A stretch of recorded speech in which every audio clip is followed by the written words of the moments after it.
Good evening, ladies and gentlemen. Come to you live from our comfy couch here on the outskirts of the internet. This is the Gaming Saloon Reviews for January 25th, 2021, with your host, Speaker 2448 and Rev It Up Salon. Hi. It's more Dragon Knight. You know, more of a good show. That has its odd times with you can really tell the difference in when they use Ryuki footage and when they don't. Yes, they have more choreography when they decide to use their own footage. That and the quality changes. Oh yeah, it does. Like, it loses a bit of graininess every time they swap over. Because the scenes that we get shot at in the mirror world kind of don't feel like it. Like, it feels right with the Ryuki scenes, but it don't when we've, actually are not using the Ryuki scenes. Well, the problem is for the Ryuki footage, for some of the shots, like, the mirror world is meant to be mirrored, so everything is supposed to be reversed. You want to know how they pulled that off? By just reversing the footage? No. Oh, really? No. Well, yes, but because of the nature of the suits, all of the suits had to be reversed. So you know how Ryuki's got his, gauntlet on one hand? He has to have it in the other hand for when they reverse the footage. And then all the choreography has to be reversed as well, so that when they reverse the footage, it looks right. So hell for the stunt team is the best way to put it. But it's one of those that I feel like the thing we could have gotten was, since the Ryuki footage is an older footage and you can tell the quality difference, we should have done some kind of video manipulation to where every time we're in the mirror world, it kind of looks like the older footage. Kind of make that more uniform. Yeah. To where it was easily defined. Oh, they're in the real world. Oh, they're in Ventara. Because I feel like some of the scenes, it's like, where are we at? I mean... I think every time they fight, they're in Ventara. Yeah. Like, I get that. Because, that seems to be the one continuity of, is there people around? If that answer is no, then guess what? They're not in the real world. Yeah. Which, I must say, I feel like that's probably a nice touch. Instead of the norm we've kind of came used to of having our villains be out in the open and potentially having bystanders in the way. Yeah. I feel like that kind of alleviates that problem to the point where we can focus on the story and the fighting. Although I do have to say about one thing that's, I think in the last two episodes, what the fuck is with their need? Or no, it's in 3 of the 4 episodes, because it's the end of 3/4 of the episodes. What is their need to do wonky camera work when people are delivering monologues? What the fuck? 2 of them are just spinning the camera around the actors and randomly cutting in shots of stuff. Yeah. What is this? Yeah. Someone thought that was a good idea. Spoilers, it's a bad idea. It's distracting and terrible.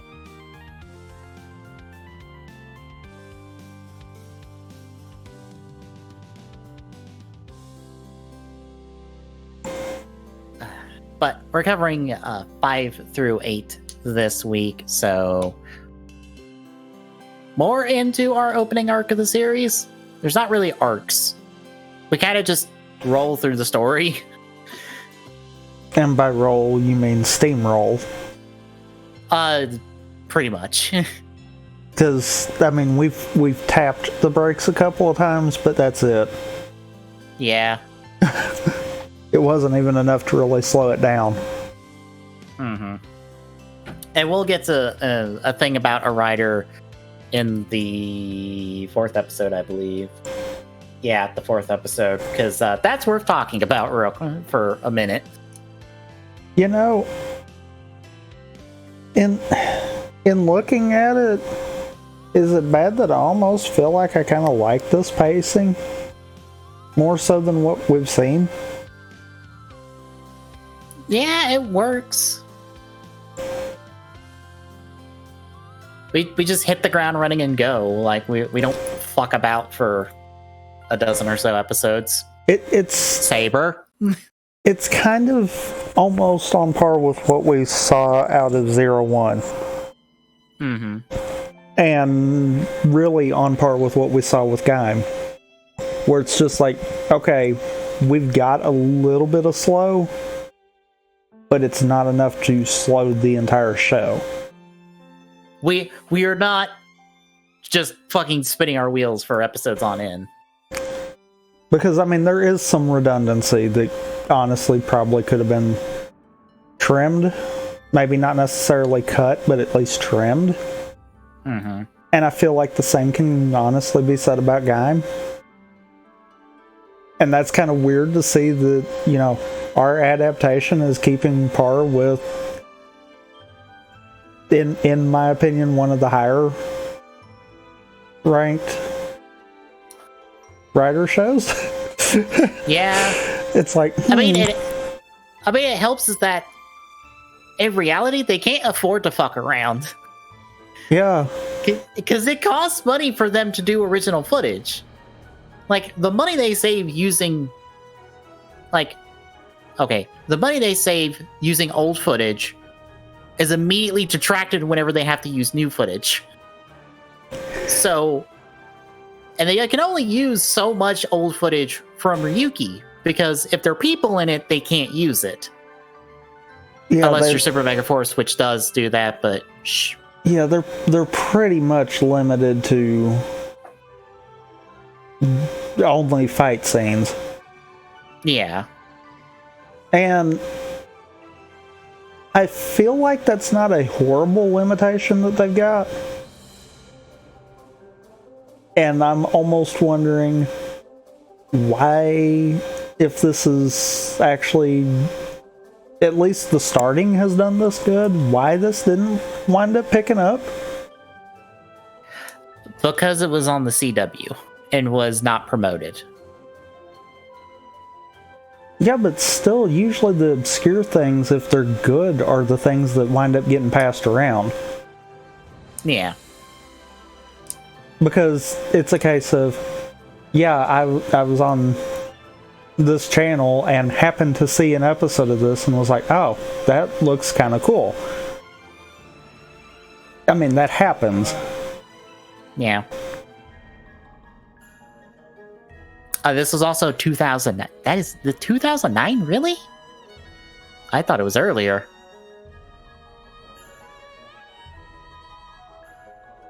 Which, for reference, is about 5 to 6 years, or 6 to 7 years after Ryuki aired. I actually thought it was older too. Yeah, I thought it was too, but no. Not gonna lie, because by the time we did it on the show, I think it had only been like 4 years after. Yeah. So that felt older than it should have been. But okay. Like, I need to check something real quick. This would have been airing at the same time as Double.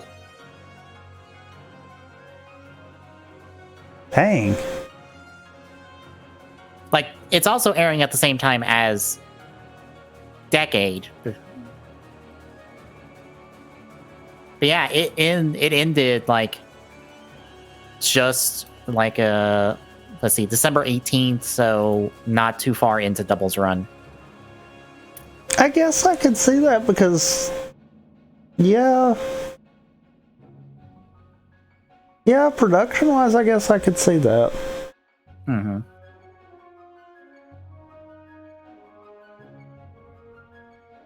It just feels weird to see that now. I'm just like, oh yeah, this was airing at the same time as my favorite writer show. Huh. Well then. It's one of those, I'm just baffled on why this didn't pick up any better than it did. Mm-hmm. Because, yeah, I get it. It being on the CW and kind of being a obscure thing that didn't really get promotion too good. Yeah. I can understand that working against it, but at the same time, I know how the internet is. Mm-hmm. That's usually the stuff that takes off like wildfire. Yeah. I'm willing to say it was just because, like, it might have been just higher up to CW just didn't care for it, which is why, like, the last 2 episodes got dumped online and didn't even make it to air, and no one on the production was told about that until after it happened, and they're like, well, fuck.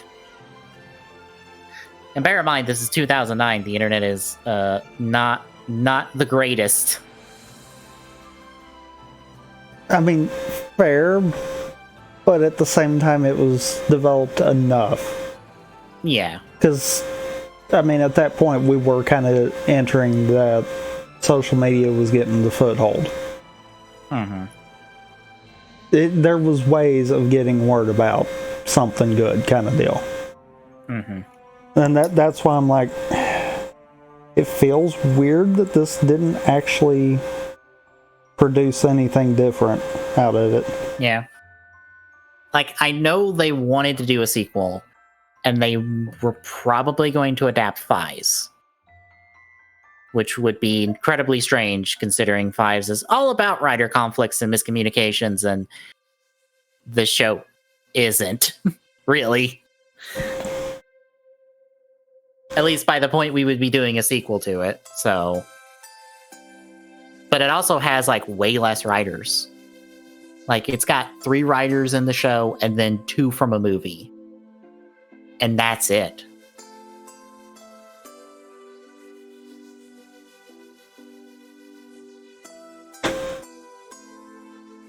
So yeah, I don't know. I'm sure somebody's... Really, in that kind of regard, if they were try to do, like, a big enough writer cast, the next one that they could probably do anything with would really be either Hibiki or Blade.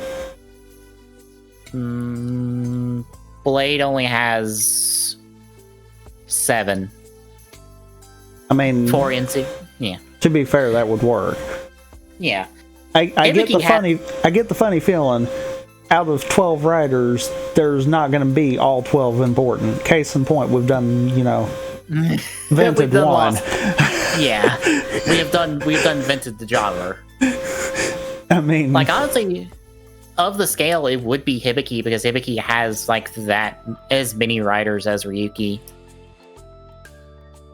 The only problem is you run into, all right, now we are running around with instruments and beating up giant monsters with instruments, which is a very hard tonal shift for Ryuki. Truthfully, after that, the next that would have a big enough writer cast would actually be Gaim. Because everything else kind of stays small. Mm-hmm.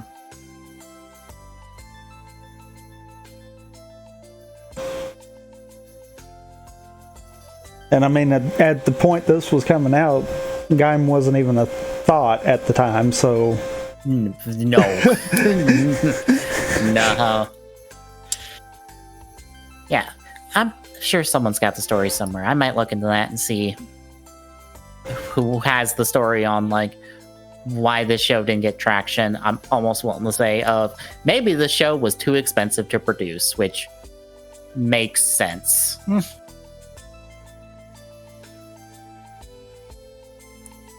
Maybe, but I don't know.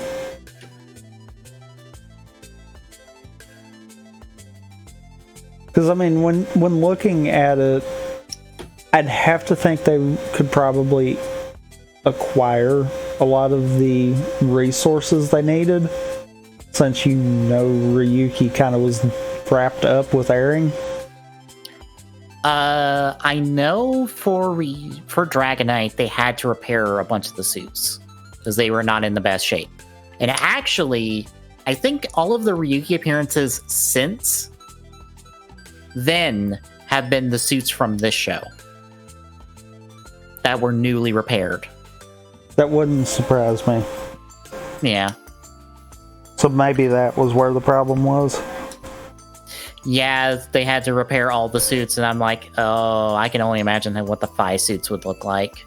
Because we've seen some pretty torn up suits that may or may not be stage show suits, and like, I know Toei doesn't take the best care of their suits.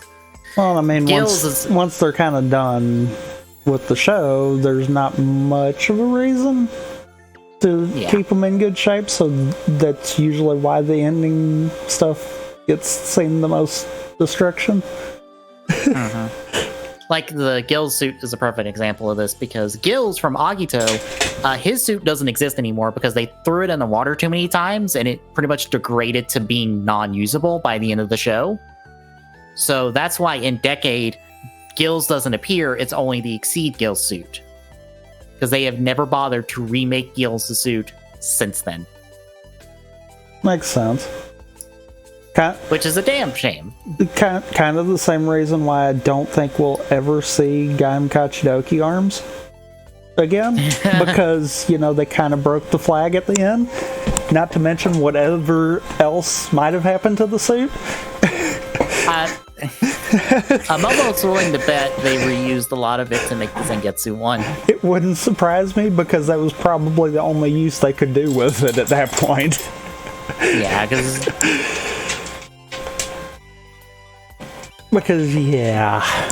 that was not intended. Even the rewatch I did of it, you could clearly see the, oh crap, we broke this, keep rolling.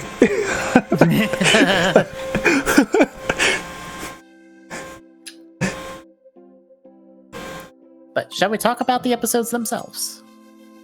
I guess we shall. Alright, we kick off with episode 5, The Power of Two. So Kit goes off to fight a new monster that uses a boomerang, and he uses it to interrupt him getting his weapons, which Kit then turns around on him in order to bait out him knocking away Drag Ritter's head in order to get his sword again. AKA the trope that we see every so often. Yep. But he beats it up, it gets away, and we see that Torque, aka Drew, is watching, and Drew is just a shithead. Oh, like, a great A. Yeah, look, there are two outright villains of this series. One is Torque, the other is Strike. They are just outright villains. There is no redeeming their characters. Yeah, no. Like, maybe a couple of the other writers we'll run into could be redeemed, or could be, like, helped. But these two? Fuck no. Because they know exactly what's going on. And they're on board. Yeah. So anyway, Drew is watching Kit and also Len, because he's under Xaviax's command to go take them out. And Drew is all like, I know what I'm doing. I'm a mastermind. And I love how much Xaviax does not give a fuck. Yeah. He's just, and I have this in the notes later of just like, aren't you precious playing your 2D chess game against me? I'm playing 4D chess. You're not winning. Yeah. And you can tell that from a mile away. That's the classic, I think I'm the big villain because I think I'm going to take over, except no. That's already been planned for. You are dead.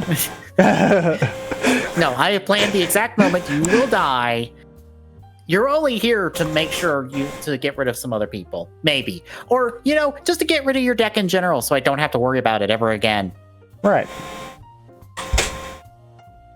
Because it's actually in the next batch of episodes, because as skimming through summaries and stuff for any notes, and that's actually an explanation. There's actually an explanation with the decks and stuff in the next batch. That's important. I'm gonna wait until we get to the thing before I ask the question. I started to ask a question, then I was like, wait. It's actually foreshadowed in like this batch, unintentionally, I think. I don't think it was pertaining directly to that, but it is pertaining to something pertaining to the decks. Okay. Anywho. But I gotta wait until a certain someone gets mentioned about being, introduced, and then. Mm-hmm. So anyway, we get Drew's introduction with Xaviax and stuff, but he's like waiting for the right moment. So we cut over to Grace's book where Maya continues to investigate while catching up the others on all the info. The other chick that I've now forgotten the name of, is not on board. She'll be important for a plot point later, but I'm like, you are nothing in the series for the most part. Trent is more important than you.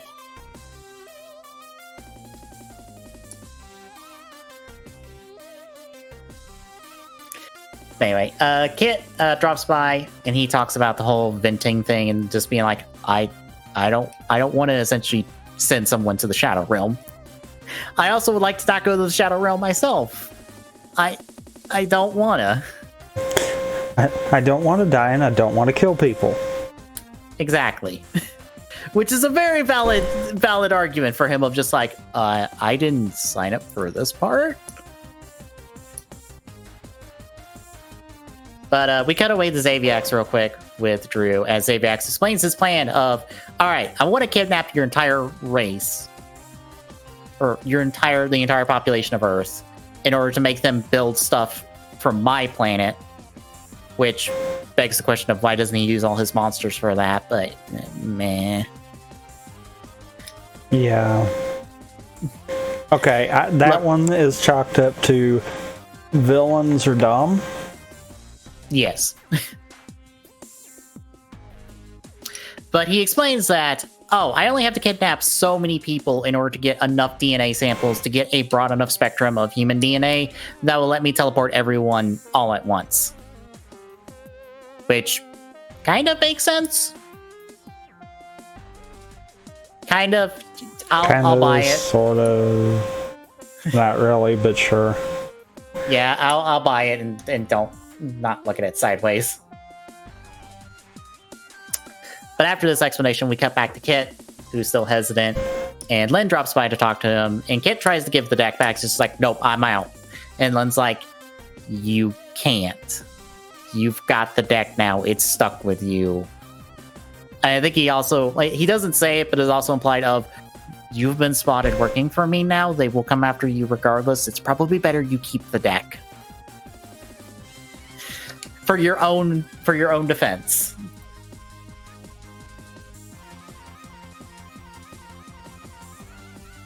But they head out to go beat up some monsters. Lynn shows them how to transform his bike. So they do bike stuff, beat up monsters. They take out Boomerang Guy with a double final vent. And this is when Drew is like, all right, I'll make my move. And Xaviac gives him a pair of zebra monsters to help. So Xaviac starts this by showing up in a mirror to Lynn and Kit to, I guess, taunt them and then leave. And then Lynn explains about the decks and Xaviac's taking them and saying like, hey, what happened to my world will happen to yours unless you help me. And Kit's like, all right, I will help you. I will fight. And that's the episode, which this end part with its fucking spinning around the camera while these two talking to each other is like the fucking worst. I hate it. And it happens two more times. I hate it. It seems like incredibly something to just run down the clock. Yeah. But anyway, we move on to episodes. I also have to think that a lot of that is because they wanted the monologue, but they didn't want, statues to monologue. Mm-hmm. Let's be fair. Len kind of has been doing that a lot, being a statue. Len is very good at the martial arts. He is not very good at the acting. Yeah. Kit is not good at both. Yeah. I think he has some martial arts training, but like he's also not a good actor.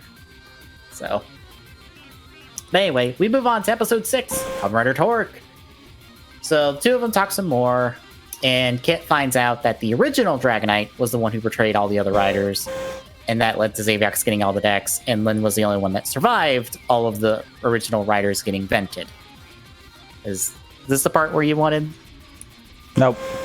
Oh, okay. Nope. All right. Nope. The question I have more pertains to a minor detail that might mean nothing, but might also pertain to something. Okay. But anyway. They're back in the apartment, back in Kit's apartment when they're talking about this, and when they hear another monster attack. And Kit tries to go out the front door when Lin points out, we go through mirrors. Why don't we just use the mirror in your apartment? Which is a very fair assessment. Yeah. And kind of helps to explain the purpose of the ride shooter of being the vehicle they need when they need to get somewhere and don't have access to their own bikes.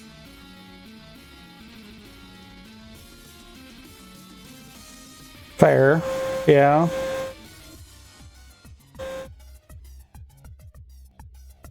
But once they catch up to the monsters, they split up. So Kit goes after 2 of them. Len goes after 1. Kit ends up taking care of his, but then he has to fight one of the zebra monsters. But he eventually takes care of it, only to now be attacked by Torque. And he gets run down by Torque. The 2 of them trade blows.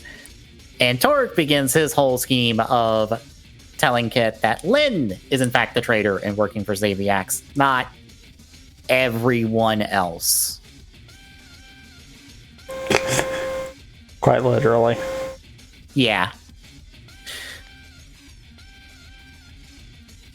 But yeah, Drew explains his whole like fake story with a fake flashback, because we see like a flashback of Lin fighting the original Dragon Knight and venting him while Drew got away as Torque.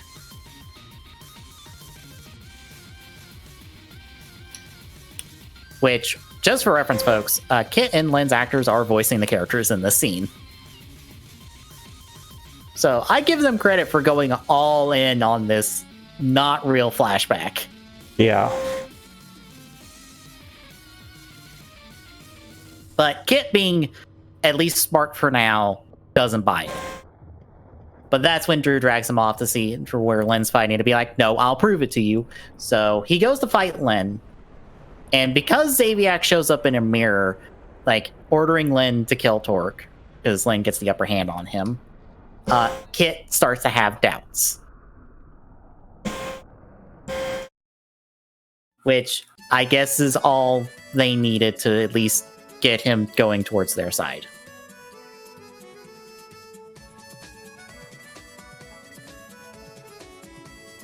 So Kit confronts Len later because Torque runs off after this. And Len doesn't really defend himself at all.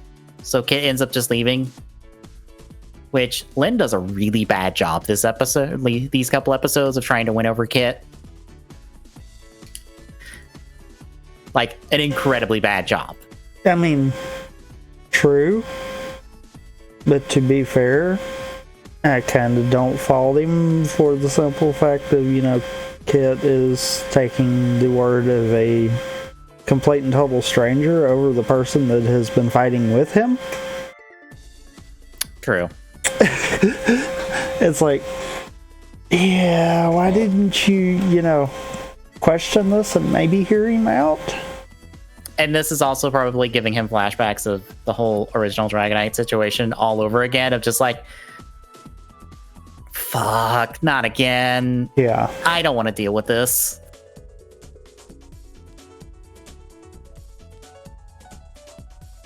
But after those two split up, we go over to Grace's books, where Maya and Trent get a call from legendary hacker JTC who gives them the location of a hospital where people being drained by Zaviacs are located. Also, he knows way too much. Yeah, don't say. I wonder who he could be. Yeah. Yeah. Don't worry, folks. It won't last forever. It's also pretty obvious who this guy is if you know your Ryuki counterparts.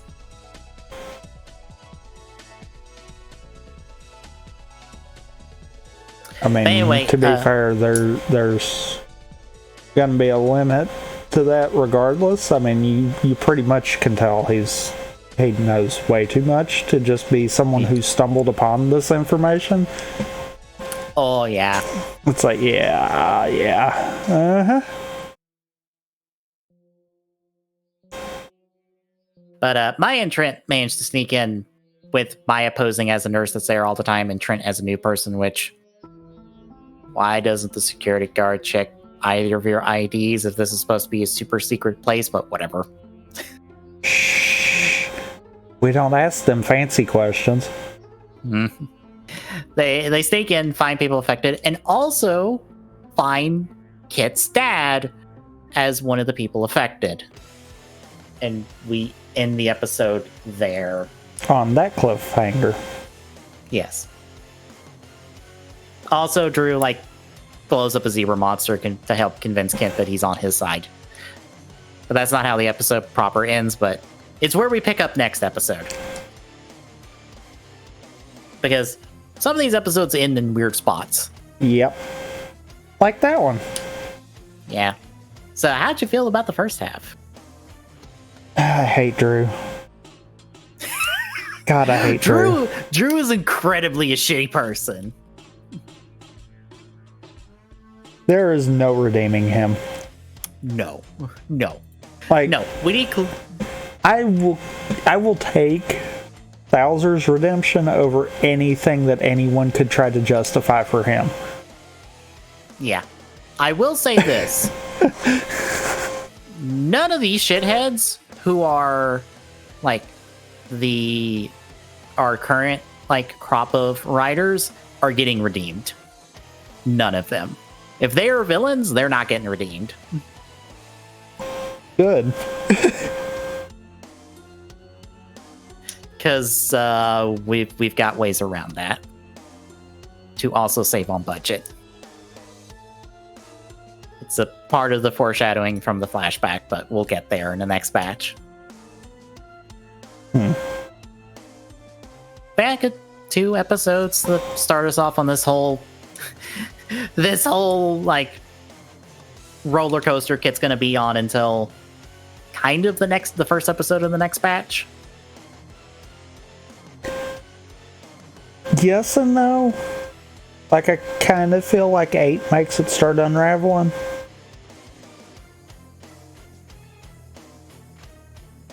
Because you can kind of feel that shift there kind of happening. But yeah.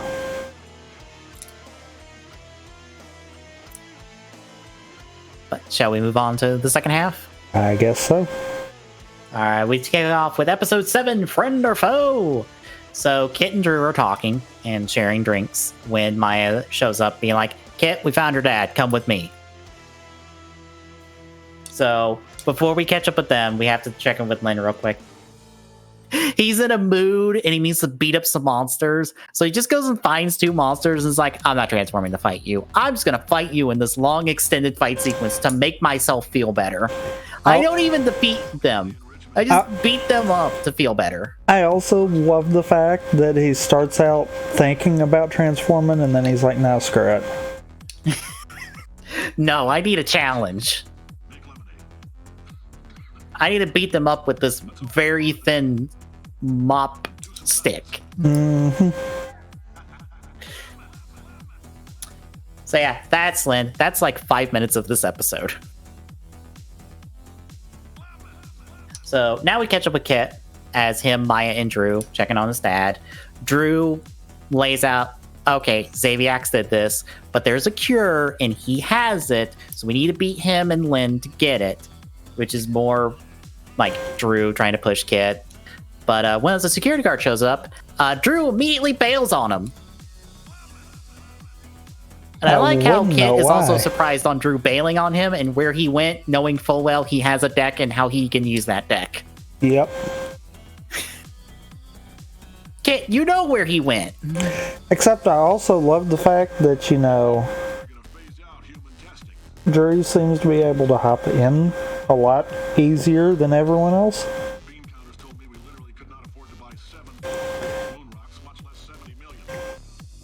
And I almost feel like that was supposed to be a plot hole. Whether or not it actually is a whole nother question. I don't think it is. I think it's just a case of he's had the deck for longer, so he knows how this works. Except for I have to wonder on that.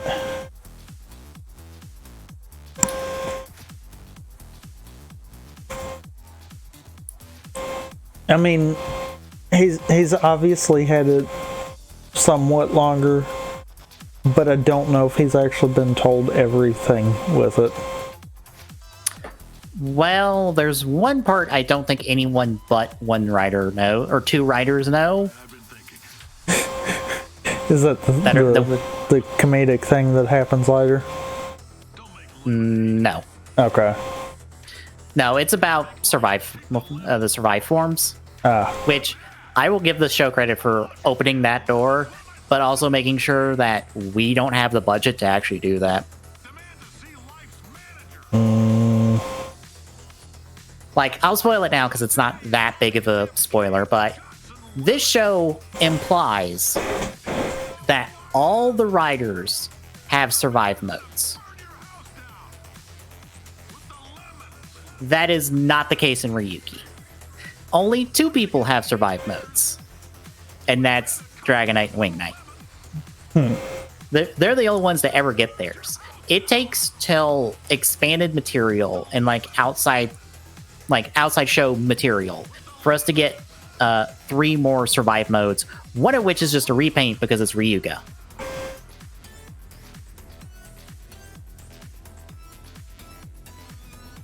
So I give them credit for establishing that, oh no, everyone has a survive mode. We'd be crazy not to give everyone a survive mode, but conveniently, their cards aren't in the show, so we're not putting in the budget to make all of them. I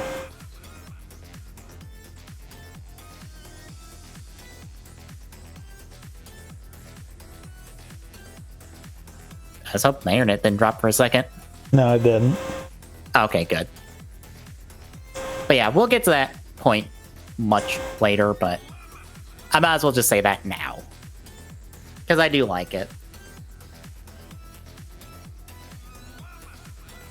But back in the episode proper, Drew and Xaviax catch up. Drew gets some congratulations for his plan. Xaviax continues to go circles around this kid. And that's when the cop from episode 1 shows up, because we're back over with Kit and Maya to explain to Kit what's going on and to tell him, hey, I got permission for you to see your dad, but you can't tell anyone because we don't want people to panic. Outside the fact that there's 5 million missing person signs all over the place. Yeah. Oops. I think people are already panicking. Yeah. So at this point, Kit heads out to find Drew, but he's fighting a monster instead. He ends up spotting Lynn at the same time. The two of them are fighting the monsters. They blow him up. Do their whole teamwork thing. But Lynn once more doesn't really try to win back Kit, so they end up leaving. And then Kit explains what's going on with his dad to Lynn, and Lynn goes, okay, Xaviax doesn't have a cure. There was a person with a cure, but he's not around anymore. Which Kit doesn't buy, but it's actually true? Spoilers, Lynn's telling the truth. Lynn doesn't lie to him. I mean, duh. Yeah. But Kit storms off at this point, and Lynn's like, I need to beat the shit out of this asshole. I'm gonna go find him. And then he immediately goes to find Torque. Chases him down. They have a nice extended fight scene where they trade blows and stuff. Until Torque decides, fuck you. I'm done with you. And pops his final event, which is to summon his contract beast, which is just a giant bull man with 1,001 guns. And just fires all the guns at once. Because that's his final event. To blow blocks of city to nothing in a crater in one kind of a shot, yet in every other shot that didn't happen. Yeah. He might have destroyed a building at best. Yeah. To blow up one person, mind you. Which he will fail at, because he does this and he thinks, Lynn's dead. Woohoo! So we end the episode with Kit riding around to figure out what he wants to do. And he ends up deciding to work with Drew for now. And that's how we end the episode. To move on to episode 8, Kamen Rider Camo. So we see Lynn pull himself out of the rubble because, Torque's final event is all explosions, no aim. So it's easily dodgeable by everyone. Makes sense. But then we head over to a dojo where Grant cheats by grabbing a wrench, cupping it in his hands, and punching this master of the dojo with it to win a fight. Thus, meaning he beat the dojo master, which means he gets something, I guess. I guess Grant, all he wants is glory. Is to say he beat people. Which, I still don't understand how his wrench thing works, because unless you're hitting him with the actual wrench, you're not doing... Your punch is not better. No. Like, if you slip that in your glove over top of your hand, that would work. But cupping it no, that's not how physics works. It wouldn't really work. No. Because it would hurt you as bad as it would hurt the person that you're hitting with the wrench? No, it would only hurt him, actually. His punch would be no different. Well, I don't know. Metal as opposed to bone. Metal doesn't give. It would probably hurt worse with the punch, but at the same time, it would hurt him too. Well, I'm saying it would hurt Grant, but it's not hurting the person he's punching because his hand is between him. No, I mean, and if he just put it in the glove. Yeah. With his hand. Oh, yeah. Mm-hmm. Yeah. Yeah, that would actually help. But him holding it, no. He's just hurting himself. You're not hurting anyone but yourself. Anyway, he does this. Xaviex now drops by as some leader of a mercenary group that I don't remember the name of because it doesn't matter. It's something he came up with as he walked in, I assume. Yep. But he's there to recruit Grant as Camo, who is Kamen Rider Verde. And I will talk about this now. Would you like to guess how much in the series Verde was in? Not much, I'm assuming. None at all, because he's actually from a TV special. So then that also adds to my question that I was going to have, because at this point it's fine to say. Yeah. Do the colors of the decks make a difference? Not really, no. That's just the color of the rider. Well, the reason I say that is because, we've got 2 black decks, 2 green decks, so I didn't know if there was supposed to be a theming behind some of this, or if it was just, whatever color. I don't think there is. I think the color is just supposed to match up to the rider. Although the only time there is an instance where the deck color changes, and that's just for Ryuki and Knight. Their deck colors change when they go to their survive modes. And that's it. Otherwise, the deck color is just the color of the rider. Okay. I don't know if there's something more deep than that. Because I noticed that and I was thinking, okay, surely it's not going to be as stupid as, all riders with a green deck are going to be villains. I know there would be some more theory to that one. That's why I didn't know if maybe it had some kind of something that was supposed to go together, or like even in backstory of Ryuki kind of deal, not just looking at Dragon Knight. Yeah, no, I think the deck colors are just the deck colors they are, and that's kind of it. Unless there was meant to be something in the design that's just one of those, like, you have to really look at the series to see it, but I don't think there is. Because now that I think about it, those are actually the only 2 green decks. Because there's a purple deck, there's a white deck, there's a brown deck. I think there's a dark blue deck that's Tigers. I think the alternatives are black decks. Now I don't remember anyone else's. Ryuga's also black. I've never paid attention to the deck colors that much, so. Well, I mean, they kind of put emphasis on them in this show. That's the only reason I even really thought about it. Mm-hmm. I might want to go look into that just to see if there is. Yeah. I mean, there might not be, but it's one of those questions I was like, I kind of wonder, because it feels like it was supposed to mean something, but maybe it just didn't.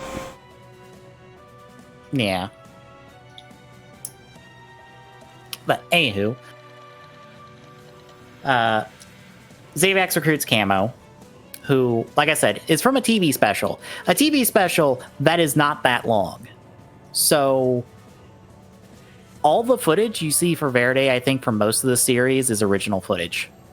Well, for Camo is original footage. Because not all, I'll say it now, 13 riders, because there's actually 13 riders in Ryuki, appeared in show. I think only like 10 of them did, I think. Yeah, only 10 of them did.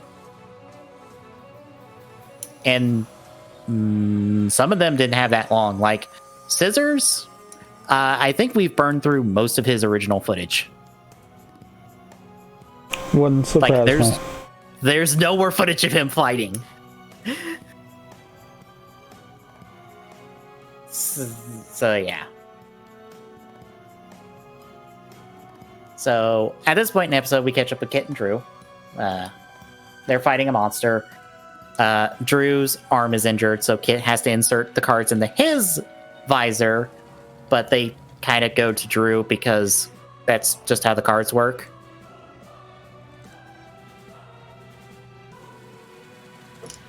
So Kit more or less just gets used a whole bunch until they summon I think it's Metagilgilus, Torque's contract monster, and Kit hides behind it to set up his strike vent, and they go blow up the monster and destroy it, which takes us back over to Xaviax, who's talking to Grant and instructing him to go after Wing Knight because he's not going to fuck up Drew's plan because it's working. That's his first mistake. Mm-hmm. He unfortunately got to put himself in the position where he's spinning too many plates. Oh no.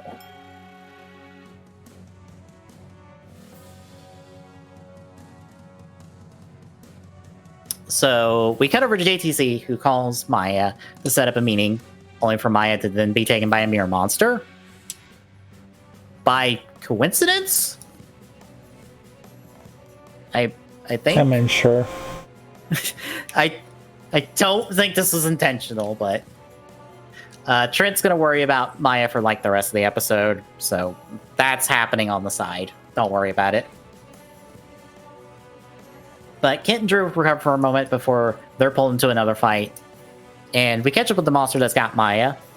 only for Lynn to save Maya and fight the monster. And this is when Drew and Kit catch up and are seeing Wing Knight fight him. And Drew's like, all right, we're going to go fight Wing Knight. And Kit's like, no, I don't know. But as they go to try to fight him, eventually, Grant intercepts them and is just like, you're in this fight too. I don't want you taking out the person I'm taking out, so fuck you, I'm fighting you. And Drew, not helping, mind you, is just like, don't do it. You fight me, I'm fighting you. And all the while, Kid is just like, what the fuck is happening? I thought we were all on the same side.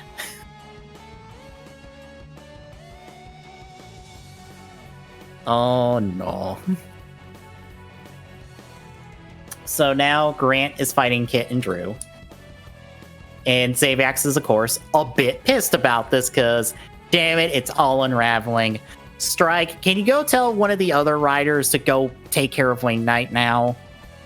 Which Strike is Oja, and Thrust, who he's saying to go after Wing Knight, is Guy, who, just for reference, they are introduced out of order. Guy is technically introduced first. Sounds about right. And Strike is introduced later. So it is all over the place.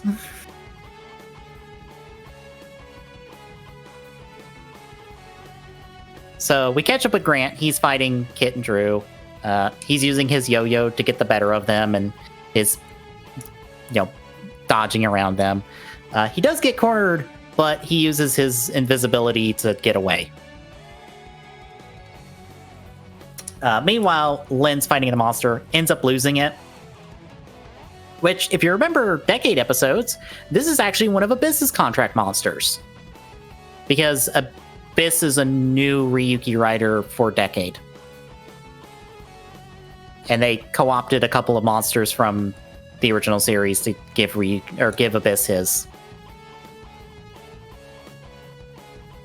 Weird, I know, considering he doesn't matter in the series, but they did it.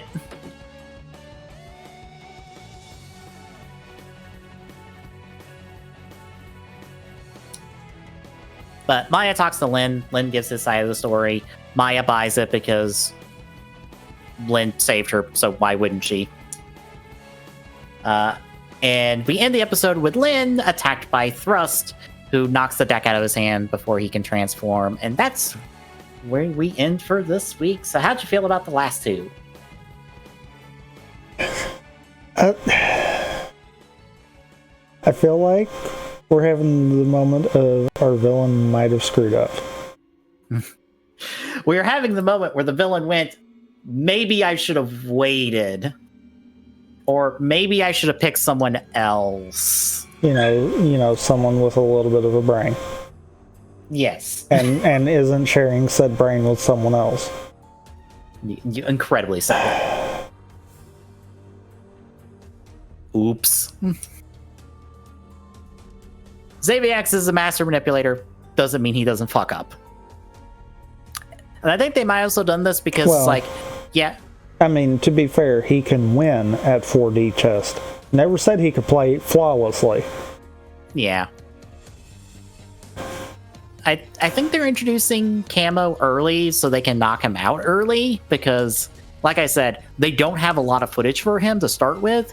And also, a lot of it is not super useful because the special he's from is the 13 Rider special, which involves all 13 riders appearing in it.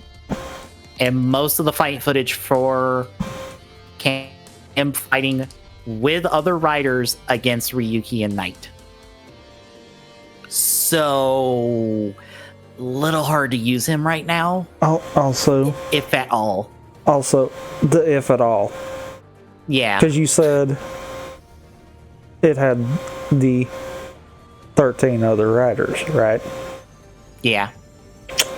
The show's already established there's 12. There is a reason they say it's only 12 is because we're technically not counting someone yet. But you see the problem. Yeah.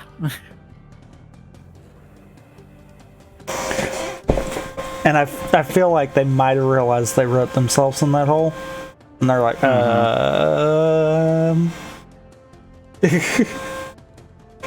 Look, get camo out now before we fuck up. But don't worry, all the writers will be in the show by the end, because we'll get to it next week. But there's a thing to get to there. Yeah, 2 good episodes. I'm enjoying Dragonite. I'm enjoying it more than Saber. I'm tempted in the watch-alongs I watch for Saber to like start talking about a Dragonite episode and then go, oh right, we are talking about Saber. Oh, I don't remember what happened in the episode. It was kind of boring. Just talk about the respective Dragonite episode. It just rattle on about it and then go, oh, we're talking about Saber? Oh, the episode was boring and nothing happened and I didn't care. That's kind of it.